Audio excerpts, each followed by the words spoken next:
let's get some perspective on the Petroleum Industry Bill. It's a big legal framework for Nigeria's oil industry. The Trade Union Congress has lent his voice to discussions around the PIB as it's presently constructed, and we do have the President General of the Trade Union Congress on the line, Mr. Peter Isele, to give us his thoughts on the issues that they have with that piece of legislation. Thank you so much for joining us, Mr. Isele.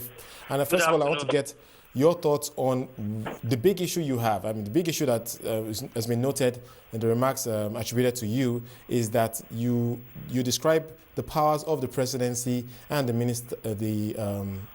Minister of Petroleum as excessive. Why do you think so?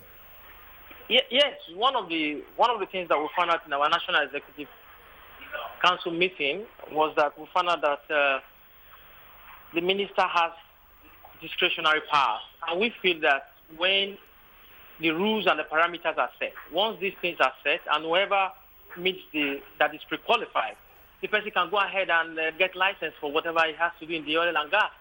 But it's not you have the minister and the president having discretionary powers with time. That is also subject to abuses in the system, and those are one of the things that we looked at.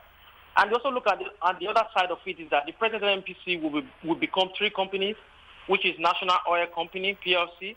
Government will own 70%, while the remaining 30% will be made available to the public. In our discussion, we also had to answer certain questions, is that the board that will be set up, the Minister of Petroleum is also going to be the chairman of the board.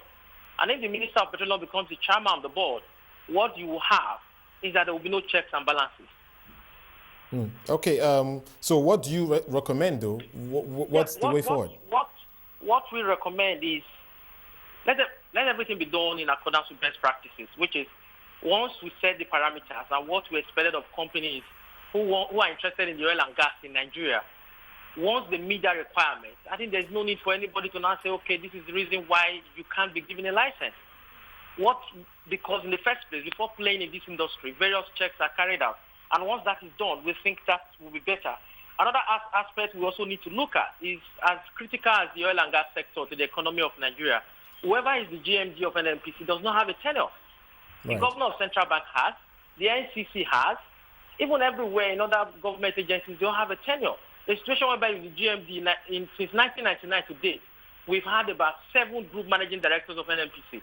And I don't think you will expect a growth in an organization like that, whereby whoever is the GMD knows that tomorrow he or she may lose his job.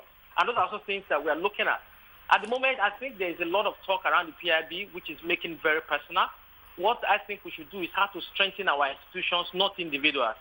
Yes. And that is what the union is talking about right now. All right, a very quick point, if I can find out, because we know that the Trade Union Congress is usually very involved in many protests on social issues. I want to get your thoughts on how would the TUC react if the PIB is passed as it's presently constructed? I think when we get to that bridge, we'll cross it. But at the moment, it has not even. There is no public hearing on it yet. So we also intend to make our views known at the public hearing. And so many of those other unions are also interested. So everybody's waiting for the public hearing.